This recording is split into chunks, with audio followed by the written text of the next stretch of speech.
Welcome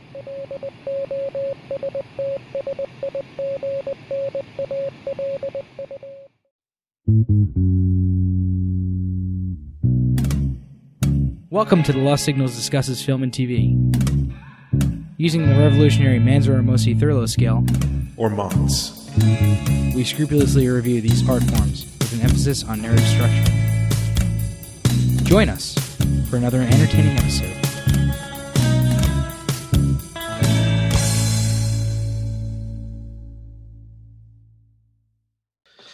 Hello, and welcome back to a very special episode of the Lost Signals Discusses Film and Television. I'm your host, Steve Ramosi, joined on our side by Chris Morgan, and we're welcoming writer, director, producer, like all kinds of hats over here, right? I guess just filmmaker and creator of the upcoming film, releasing, as of now, this upcoming week, October 6th, By Nights. And thank you so much for being here, Walker Whited. Thanks for having me. I kind of resent all those names, producer and writer, all that, because it's by necessity. I'll throw that out right now. Sure. If you want to make a product, you gotta get in. You gotta get your hands dirty, right? Yeah, exactly. But you're still doing all that. So let's start off by talking about your origin story, I guess. Like, how did you get into film originally? Was it something that, like, from your formative years as a child you really wanted to do, or found yourself loving, or was it kind of a later thing? Yeah, it was. I mean, ever since I was a kid, I remember in like kindergarten being like, I'm either going to be James Bond, a rock star, or an actor. I tried the rock thing, that didn't work out. I went to Georgia Tech for international affairs, decided I didn't want to be working for the government or wasn't smart enough for it. So I decided movies was probably the last option. I should try that. But yeah, I was in school at Georgia Tech, and then I just realized it wasn't what I wanted to do. So I switched over to film school at Georgia State, and that was a waste of time. But I always say I went to film school via YouTube and just learning and doing and reading and watching and reviewing and just kind of doing what I could to learn. And then while I was at school, I was trying to get on sets like Ride Along and stuff. I was an extra in those kind of movies, anything I could be an extra in just to see what it was like. And then I met a guy named Fred Na who was making a movie, and he let me come on as a PA, which was interesting because, just like directing, it's like you have to make a movie to have made a movie. Sorry, you have to have made a movie to make a movie, and you have to have been a PA to be a PA. That's how it was back then. So thankfully he let me come on. It was a small indie film and figure things out and learn and meet people. And that was the first film. The first day on set, I actually met Michael Milligan, who plays the bad guy in this movie. He had a little bit role in that movie. Oh, nice. And yeah, it was just kind of getting on sets and doing what I could, and then meeting people and building, the quote unquote team or whatever you want to call it, and making stuff. That's awesome. It's interesting that you mentioned, going to Georgia State, because I actually I saw that was, I was looking through your bio. I saw that you had gone there, and I was going to ask like what you thought of film school, but you already answered that question. Well, I mean, I didn't go to UCLA or any cool place where maybe they let you touch cameras, but at least at Georgia State, it was like all theory and writing stuff. I actually had them call me recently, and they were like, "Hey, do you want to give money?" I was like, "No." Yeah. You guys didn't do anything for me. And it turned out it was a student on the line. I was like, "What do you go there for?" She was like, "Film." I was like, "Oh, cool. What do you want to do?" She said, "Write." I was like, "You shouldn't go there then." I told her, and she was like trying to defend it, and I was like, "Look, you need to just get out and go write, like if that's what you want to do." Yeah. I mean, that's always great advice. I try to do a little writing in my day as well, and that it is a lot of like just you got to go and do it, right? Like that's the thing. I mean, that's the good thing about school is like you get to meet people and stuff. At least that was the one nice thing about it. So. Yeah, exactly. And we've done a couple. Chris, I saw you had a question. I'll give you in a second, but we've done a couple interviews like this with directors, and like I feel like some of them love the film school that they went to, and some of them are like, it's a complete waste of time, like you. So like, yeah. I guess your mileage may vary in terms of that. But definitely. Chris, what were you? What do you want to talk about? Excuse me. I was actually intrigued by your PA story. I mean, 20 years ago, I was in California. I did some PA work. What is like your most menial task doing PA? Because I remember I had to clean up for a shoot. I had to keep cleaning up a bowl of spilled Cheetos, or Yeah. I was like, because I honestly didn't do it much. I did that indie film, and then I actually did that movie Only that just came out on Netflix. Gabby, who produced By Its End, produced that movie. That's where I met her, was as a PA on that. And the production manager on that movie is also a producer on this movie, and I've known him for a long time, so he needed me to come out and help. And I guess on that movie, the most menial thing was always just packing up the I don't even remember what you call it, the main truck where we put all the chairs and all. It was like every single dang day you had to like repack that thing because someone would come in from the Georgia Film Academy, some kid, and like not know how to do anything. So it'd just be chaos. And that was menial. And then one time I drove a van for like a day on a movie, and I was like, no, I'll never do this again. Yeah. Because it is one of those things of absorption. I've been told more than once where people were surprised that you know how to do a simple task. People saying like, "Oh, common sense isn't too common." So, forgive the question. It was just a point of. No, it's great. Yeah. Yeah, I had a buddy who drove a van for a little while in New York for shoots, and like that sounds like the worst thing in the world. I Right? literally like you would drive everyone to set, and then you would sit there for hours with nothing to do, and it was like, all right, I guess I could write or something, but Yeah. it was awful. Yeah. All right. Well, I guess so. You mentioned before that you think that maybe you come from the YouTube film school, right? Where you just like kind of whenever you need to know something, you go and look it up, I guess, or Yeah, kind of like go and find it. yeah, exactly. But I'll also throw in, I guess, the last part of that story that I forgot to mention was that first movie I PA'd on, I ended up editing that movie. And I had always been an editor, and like I worked for like an airsoft store filming their videos and editing and stuff. Mm. So like I've been editing for a long time, and so yeah, YouTube is like always going to learn some kind of After Effects thing or whatever the new editing thing is. So Yeah, absolutely. I mean, learning on the job is always kind of a huge boon to go. Even if you loved your schooling, you got to learn on the job. In order to know what the job is. Yeah, everything is changing in this industry too. So it's like on the tech side, especially. So. Oh, sure. Yeah, and especially for a smaller production company like you guys, you're editing your own stuff, you're doing like a lot of your own work, and like you need to know kind of what's coming out and like how to do that. So speaking of your production company, you run a production company, right? W Squared Media. Yeah, and we specialize in post, so we mainly focus on post production. So we did all the post on this. I'm the editor, and I do Foley and sound design, and then my business partner does color and re-recording, mixing. And then we've got Tyler, who's our composer. He did the score for the movie, and we do all kinds of stuff. We're wrapping up a movie right now, doing the audio post for it. We're going into a horror movie next month, doing audio post.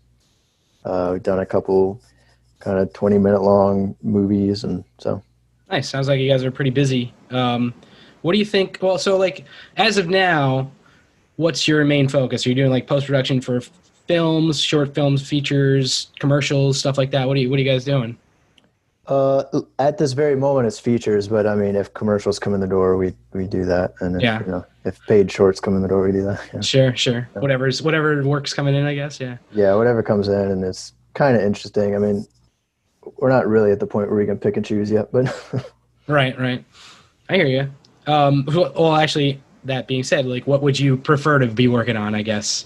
Or like, maybe I don't want to drive away business or anything, but like. No, that's fine. I mean, honestly, anything with good stories that I'm interested in, and anything with driving characters is what I'd like to be working on. So.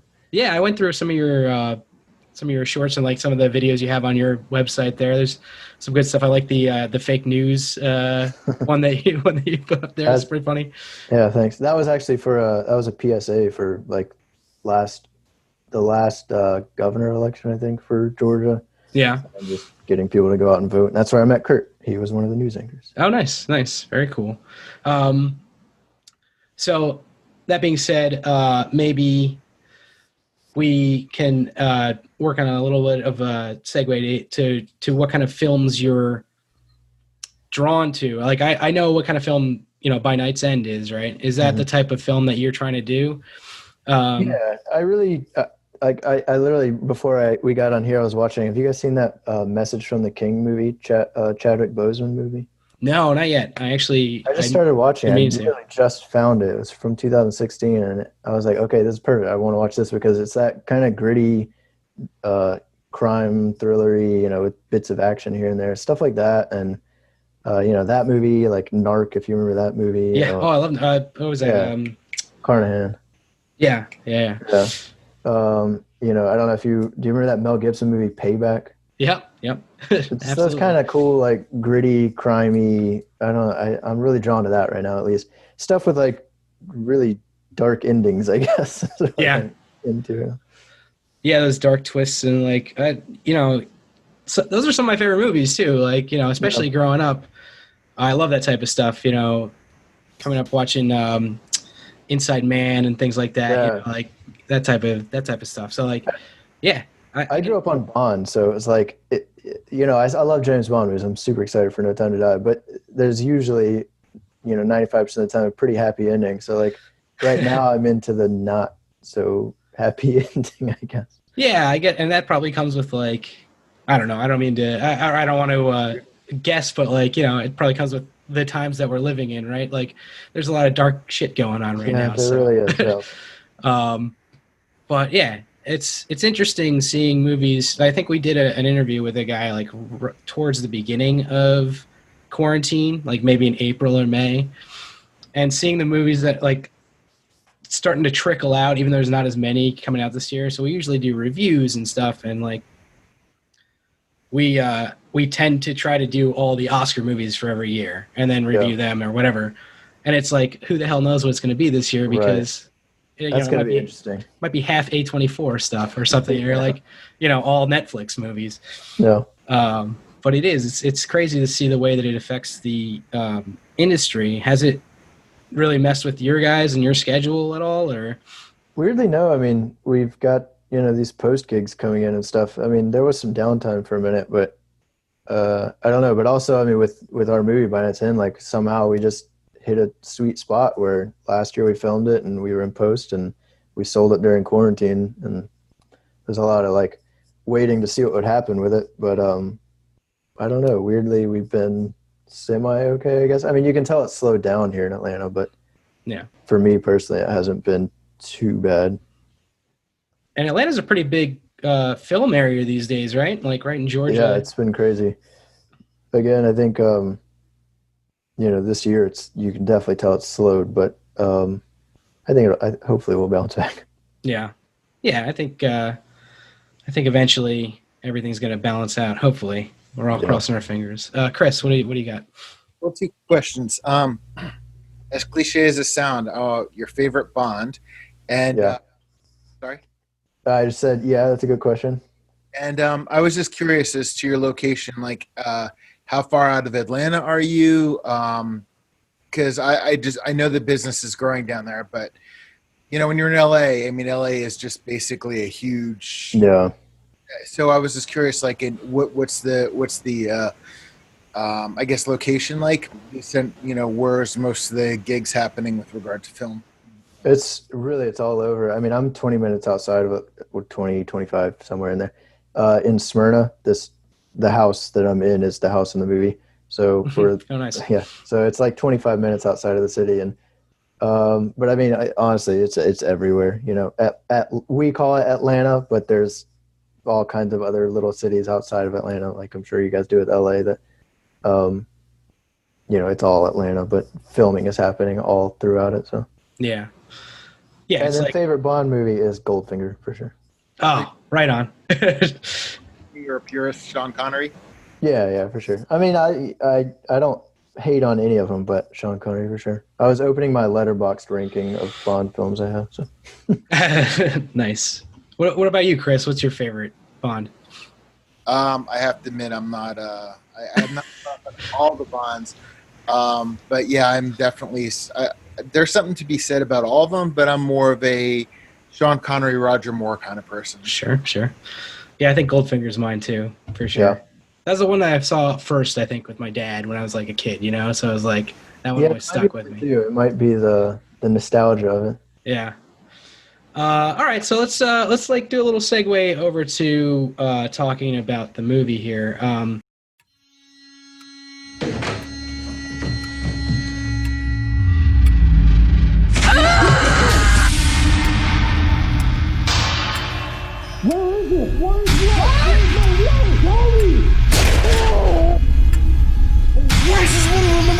Get up!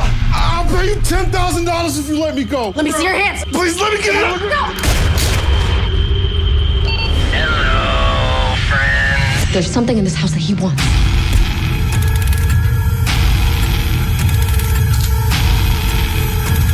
You have what is mine, and I want it. Parker, you in here?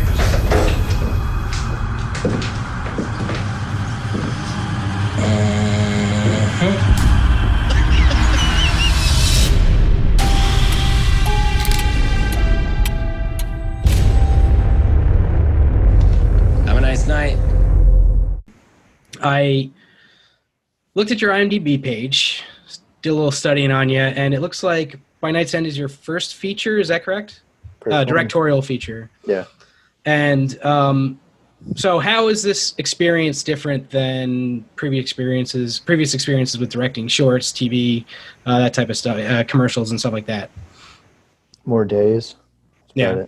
It. Yeah, it's pretty much the same. Like, yeah. Well, I mean, more people to help out. That's the nice thing. I mean, but most shorts we've done, there's like a handful of us doing everything, and still on this, it was, you know, a lot of us had multiple jobs, as you mentioned earlier. You know, we're producing and editing and junk like that. But yeah, the biggest difference and the most challenging thing was, you know, more days. We still only shot it in 12 days. But before that, I had only shot, you know, 2 consecutive days or 3 consecutive days most. So this is 12, and then it's all in this one house. So, I mean, one location is a lot tougher than I thought it'd be. yeah, yeah. Well, sorry, what was that, Chris? Your location was the place you live? Yeah, well, at the time, it was my girlfriend's house, but now we're married, so now it's our house. But, yeah, thanks. But, so I had an apartment at the time that we could go stay in while we shot here, but... Man, that's wild. But like, yeah, that's kind of cool though. Like that you had the location built in.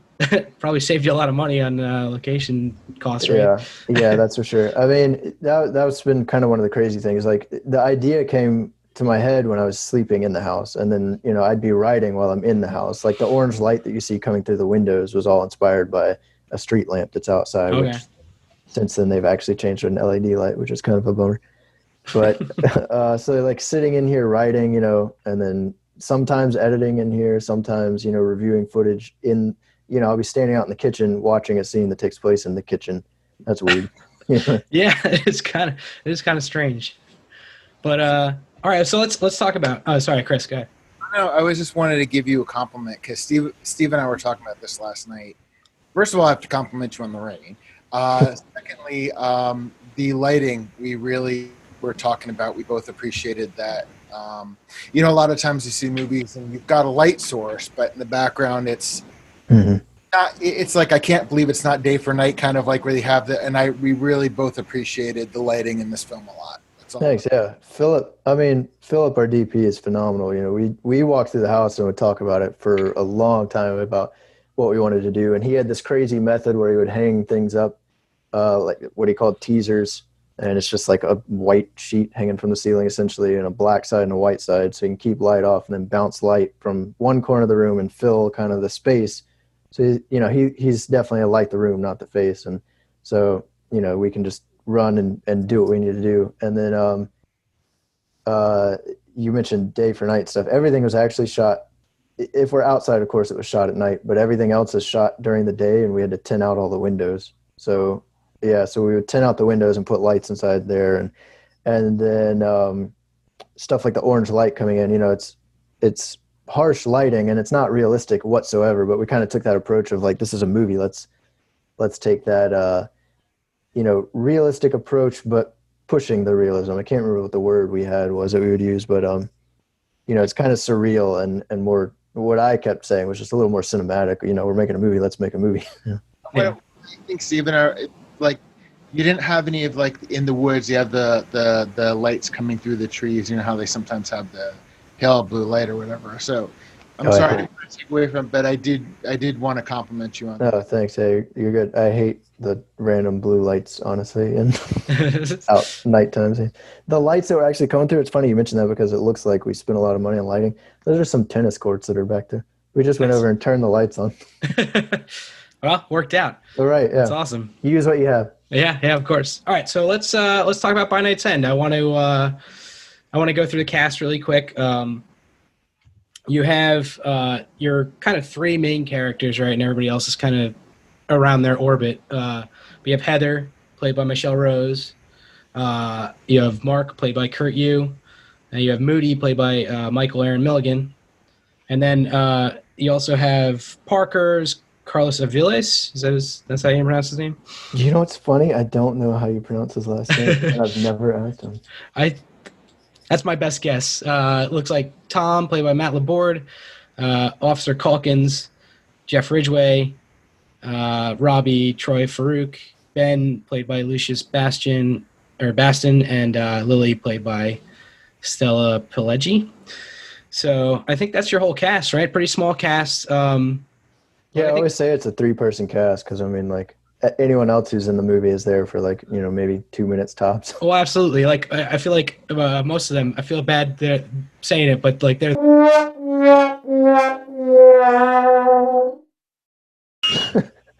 It's fine. Okay. Yeah. But, like, they're there to be kind of the mooks to the big bads or whatever. Yeah. And, so,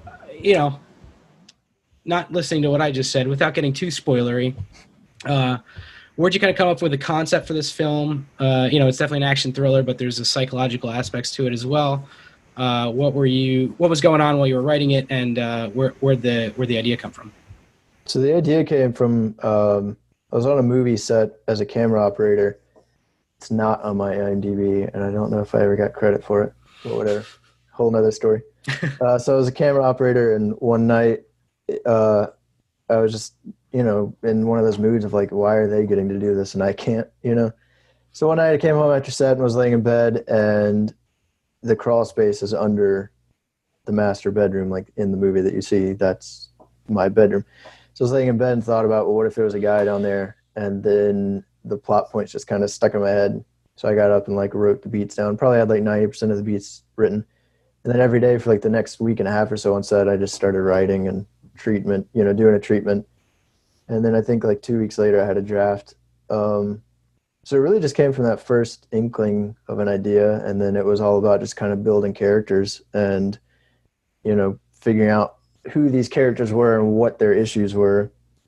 And I don't know, I think I block things out after I do it because I'm really trying to remember what the process was like. I don't know. I kind of say it was organic. I'm not totally sure on where everything aligned. So yeah, all right. I've got a little bit more that like might be in line with that later, but I kind of want to talk a little bit about your actors and their characters briefly. I saw that Kurt Yu, who plays Mark, and Michael Milligan, who plays Moody, have fairly impressive acting careers already. At this point, with a bunch of credits under their belts.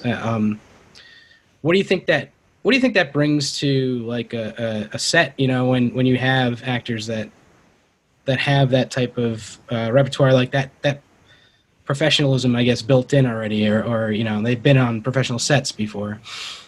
Oh, it definitely helps.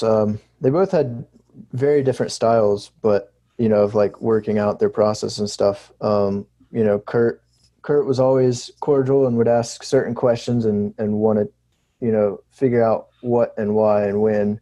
Mm-hmm. And then Michael he was very prepared, but he would always come in. It was funny. And like, as we rehearsed once or twice before we did the scene, and he would just kind of, okay, and this is what I do. And the next thing is I do this. And then, that was it. And then you get into the scene, and then he's wild and crazy, and, he'd really save it. But having Michael there, it was really interesting too, because he he really created that character. Like on paper, I didn't fully know what the character was, so I said, "Look, you and I are going to figure this out." And he named the character. He decided on the blonde hair. He decided on the mustache. The only things I really added to it were the hat and the jacket and like his wardrobe. I took that to Emily, and she went out and figured that out. But that was the really interesting thing about Michael is developing the character, and he's been on so many sets and so many big sets with big stars that he also really knew how to kind of not take control, but just kind of keep us moving. You know what I mean? I mean, obviously that's ADs are doing that as well, but I don't know. There's just like this different when Michael's on set, there's a whole different feeling. I don't even know how to explain it. It's just like, it's almost like having an A-list star on your set. You know what I mean? Like he's there entertaining people and having fun, but then when you call action, he's like, boom, he's in it and he's gone. Yeah, I could tell. Like he definitely had that kind of energy. Especially, I especially love the first scene with him. And I won't say too much more, but like I thought he was kind of electric in that. Like when he talks to both of the other main characters and they have that little discussion. Yeah, I was like, oh, this dude's pretty badass. Like and like he just had that. I wasn't sure if that scene was going to work until we were cutting it. Yeah. Yeah, on the day I was like, I don't know if this is working. I've no idea. And then we started cutting it. I think that night I was like, oh, okay, this does work. Right. Yeah, I think there was something there that, like, especially in that one where he was like, I know who this. Like, I get a feeling of who this character is now. Like, right away, boom. Yeah, we did some prep. I mean, like for his character, we talked about he probably goes to therapy on the weekends, and we had discussions like that I think helped inform it, and then he just took it away and blew it up and made it what it is. So nice. Chris, were you looking to say something? Yeah, I'm chiming in again with 2 questions. Yeah. Number one, did everybody, when you did the casting, did you did you put out a cast call to Georgia, LA, and New York, and were they video casts? And number 2, the two-way radio scenes, was that ADR, or did you actually, how did you go about recording those? Yeah, the first one, I wrote with everyone in mind except for like the exterior cast, Michelle, Kurt, and Milligan. I wrote with them in mind, and they agreed. I'd worked with them before, so I kind of talked to them about it as we were gearing up, and they were all game. And then people like Carlos, I think Carlos was probably the only casting call we did. And then I think Megan, one of our producers, knew him already and was like, hey, what about Carlos? And we met, and it was awesome. Jeff was our executive producer, and he is also an actor. So when we were looking for an officer, he was like, can I do it? And of course, yeah. And Lucius, we edited his last film he produced called 83 Days. We did all the post on that. Troy is a stunt guy we've worked with, so we asked him to do it. It was that kind of thing of like we knew everyone except for Carlos. So and then the radios, we talked about doing that. We talked about pre-recording it and actually doing it on set and playing it back, but we just never had the money or time really, so it's all ADR. Someone's reading off camera and then we replaced it later. Yeah, fair enough. All right, and I don't want to leave out Michelle Rose. Oh, sorry, Chris, were you something to add? When again, compliments on that, because sometimes you can tell, and that one I really was curious about it. Oh, thanks. We take pride in Sean, my business partner, is a fantastic re-recording mixer. So very nice. What was I saying? Oh yeah, so I don't want to leave Michelle out of this discussion of your main characters, but the reason that I put her last and third is she's got those acting chops too, like these other guys, but I found out she's also a pretty prolific stunt woman. Right. She's been in like I forget, I looked it up. It was like it's like crazy stuff. Yeah, like Endgame, Infinity War, Ragnarok. She's got pictures of her in like mocap suits next to like Paul Rudd and people like that. Yeah. It's insane. It's pretty wild. I saw that she was actually on when I was looking up what your actors were on, I saw that she was on MacGyver and Preacher, both shows that Kurt was also in. Did they know each other beforehand or no? I don't think so. Yeah, because I think Milligan was actually in MacGyver as well. So I think it's was he? Fair enough. That's one of those shows that like every single actor in Atlanta's been on that show. Yeah, everybody does one. It's like CSI or something. Yeah, or exactly. NCIS. Cool. Well, yeah. So what I wanted to ask about Michelle is how much did you? So I know she does a couple of pretty intense scenes in the movie.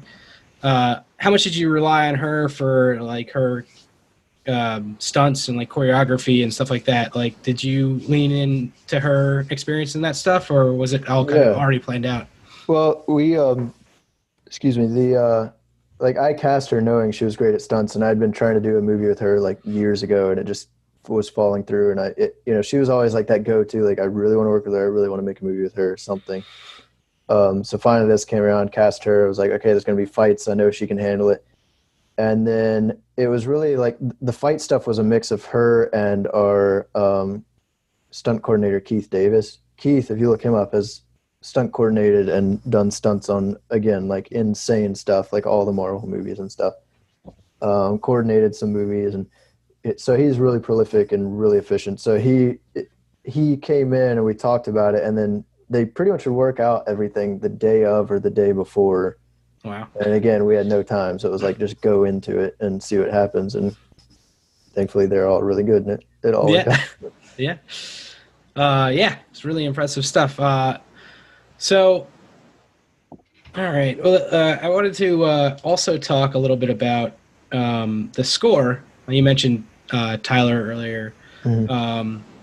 How long have you been working together with him, and kind of what do you think that his score, his music brings to the movie outside of your directorial range?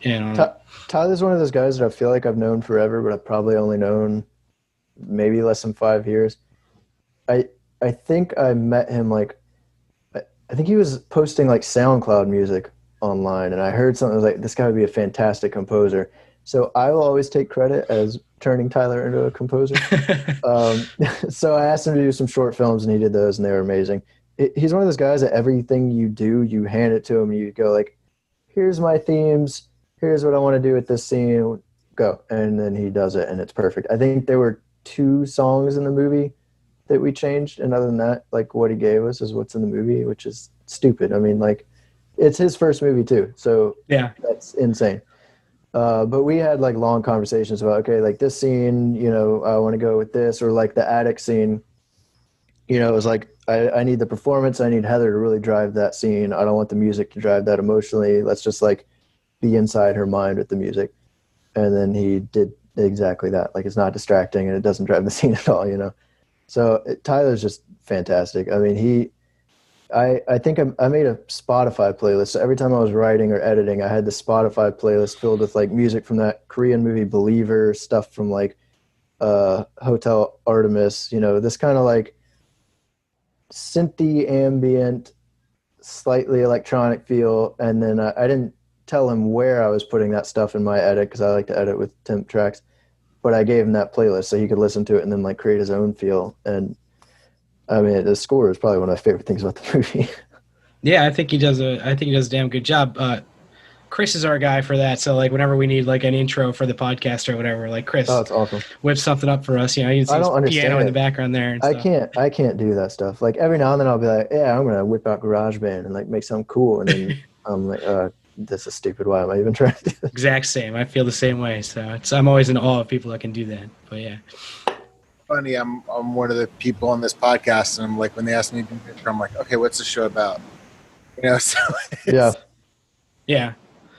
Or like I asked him to do an intro a while ago, and I was like, I don't know, kind of like an NPR like interview show type feel, but like a little bit harder, like maybe like, I don't know. And he just took it and like made me something awesome. So I love people that can do that. Yeah, you guys have like minds I don't understand. It's like the layers and the intricacy that you guys can do in your tracks. It's wild.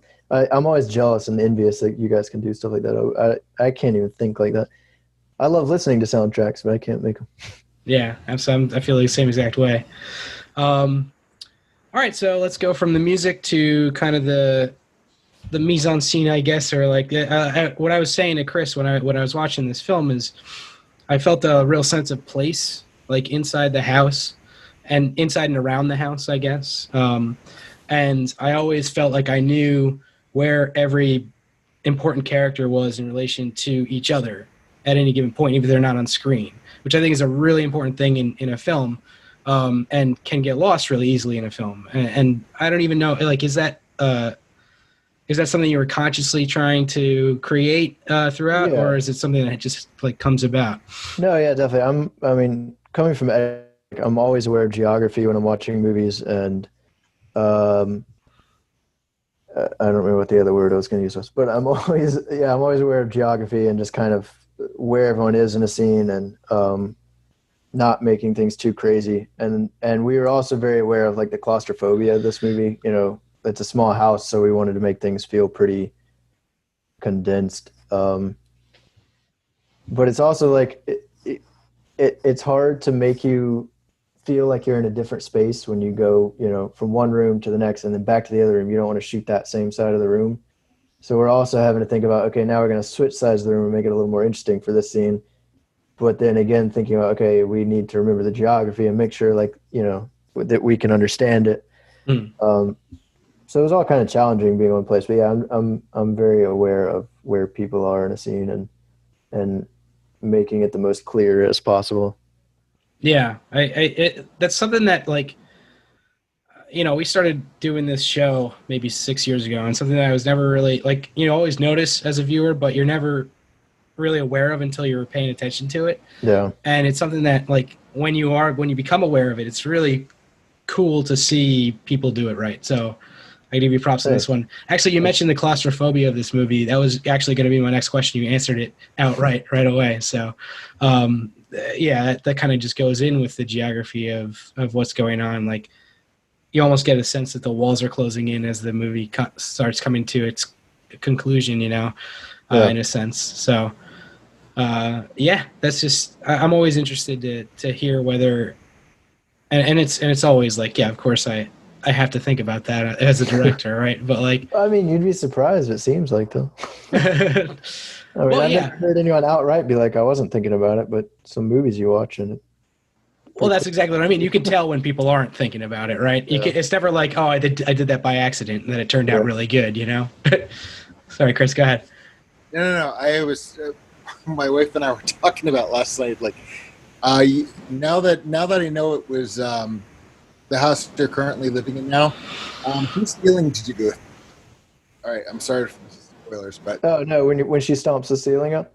Yeah, because I watched my grandfather fall through a ceiling when I was a kid. So Yeah.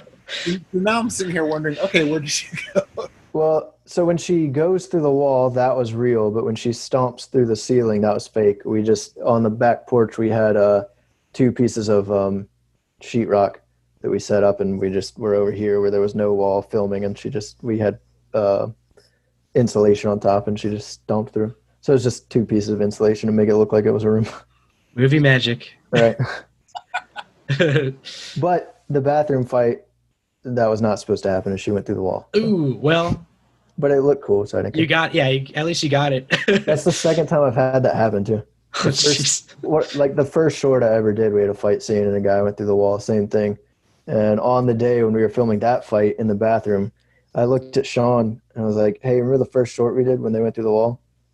I think that's about to happen again. On that take, she went through the wall. That's awesome. Well, it's not awesome. I'm sure it cost a pretty penny to fix, but no, it wasn't too bad. Good. Thankfully, like again, we all had multiple hats. Philip, our DP, came back and helped me fix it. So. Oh, nice. Yeah, I mean, it looks good. Yeah, thanks. I just wanted to quickly go back. What did you say? Sorry, Chris. Hey, no, learning to put up drywall has been. Oh yeah, but. Skills I ever learned in my entire life. Yeah. I'm going to let you guys talk. I just want to quickly go back to the psychological aspects real quick, maybe to kind of wind down. And it's a small spoiler, but I think probably important to the film, and I don't think it really ruins anything about the plot. Both the main characters are experiencing PTSD in their own separate ways in this, while undergoing the further trauma of like having this, night happen. Was that something that you were thinking about while you were writing the script? Was that something that you wanted to kind of go deeper into, or like where did that come from? I honestly don't know where it came from. I mean, I'm obviously like I'm always sympathetic, or not sympathetic, empathetic because I've never been to war or anything, but I'm always empathetic for vets and what they go through and stuff. But I think it was honestly just a character thing that I just started writing and it kind of happened. But I always knew that I wanted, like, if she was going to have a problem, not a problem, but if she was going to have that struggle, then Kurt was also going to have a struggle. Right. And then I didn't want either of them to overpower the other.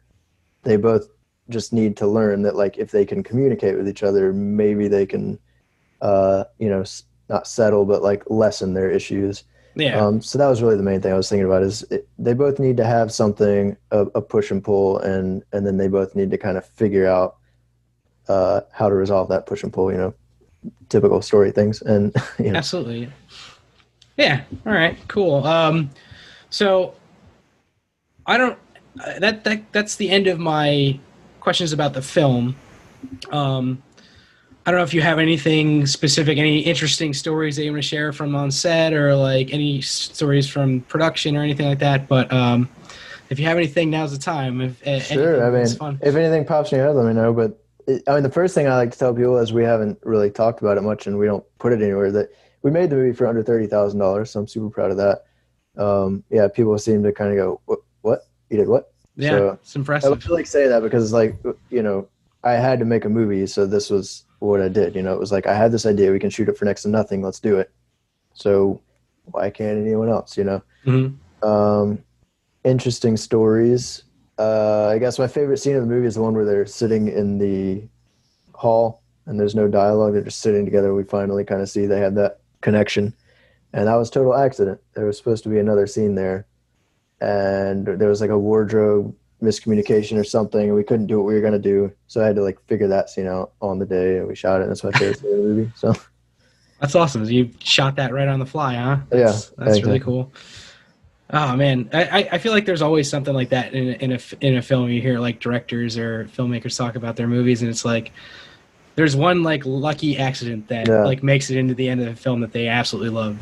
I think that's the most fun thing about it is like it's all collaboration and it's all problem solving. That's what I love, is the problem solving. Something happens and you just roll with it, figure it out, move on. Like one of the most pivotal scenes in the movie is when they find the radio, the walkie-talkie on Parker, and then you hear Moody talking on the other end. The original intention of that scene was it was kind of going to be this like creepy eye where like somehow Moody can like see what they're doing and somehow he already knows they've turned the radio on.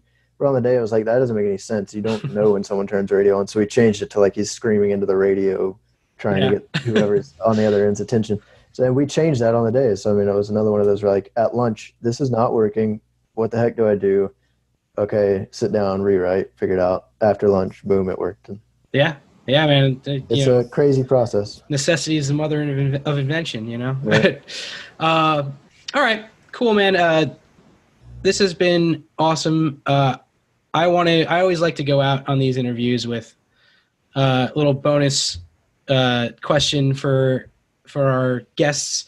It's usually like a top 5 question. So I'm really bad at pulling stuff out of my butt. Well, let me open some Letterboxd list. Yeah, get up on Letterboxd. What I really want to ask you is, you've got a really good psychological thriller here on our hands. Do you have a top 5 like psych thrillers that you go to or like have seen, or if not like that specific, like maybe just thriller or like action movies in general? Well, I was about to say, I don't even know what, like, I can't even pull a psychological thriller off the top of my head. Would you call Destroyer a psychological thriller? Have you guys seen that? I haven't seen it yet. Movie? That movie's awesome. But I heard it was great, yeah. I have a list of like gritty crime movies that I love, and I guess you could kind of put in this category. That works for me. Have you seen The Man from Nowhere, Korean movie? No, I actually just heard about that like fairly recently. Put that recently. at the top of your list. Oh my right. gosh, that movie's amazing. I always like to do this because I get good suggestions for movies that I can watch. The Man from Nowhere is probably one of the best movies ever. I love that movie. Nice. Did you ever see Jackie Chan's movie, The Foreigner, that Martin Yes. Campbell movie that came out a few years ago? I love that movie. I That's did. one of those movies that I could watch like every week. I don't even know why. I just something about like all the characters and the process that his character goes through. I love that one. Man on Fire, that's classic. Love that movie. Yeah.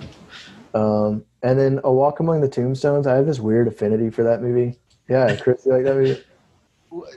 No, go ahead. Finish what you're gonna say. Oh, I was just gonna say I love Scott Frank, that director, and A Walk Among the Tombstones, like the noir mystery, detective-y feel. Oh, I love that movie. The thing I loved about that, one of the things I told Scott Steve, like after I saw it, was it's really cinematic, but it's also very theatrical. You could see this also done as a stage play. Oh, that's very true. I never thought of that. The way it's shot is very intimate, even when you have the exterior shots.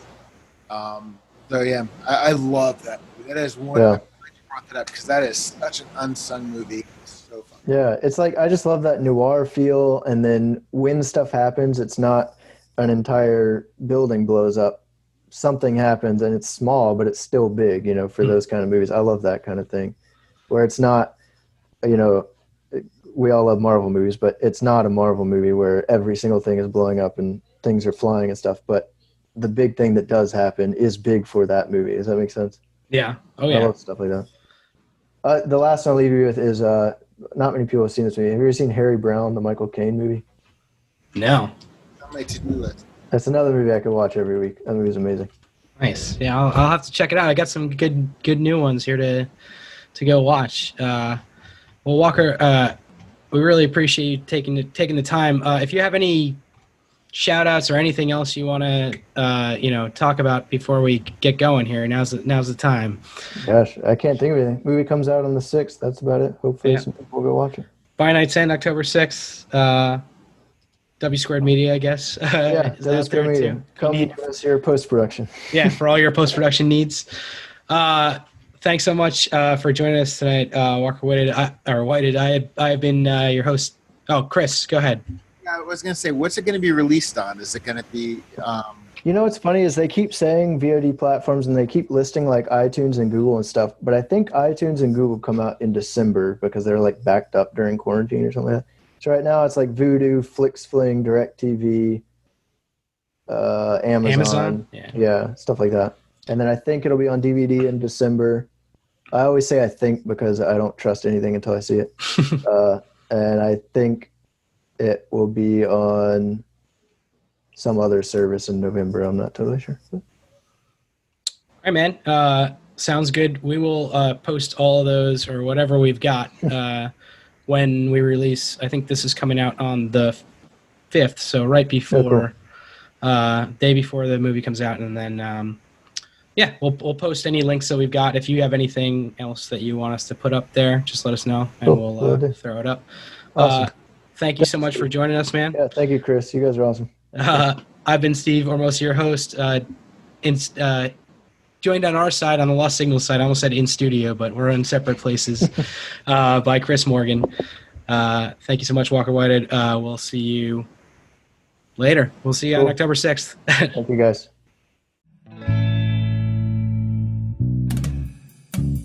Editing and engineering by Stephen Hermosi.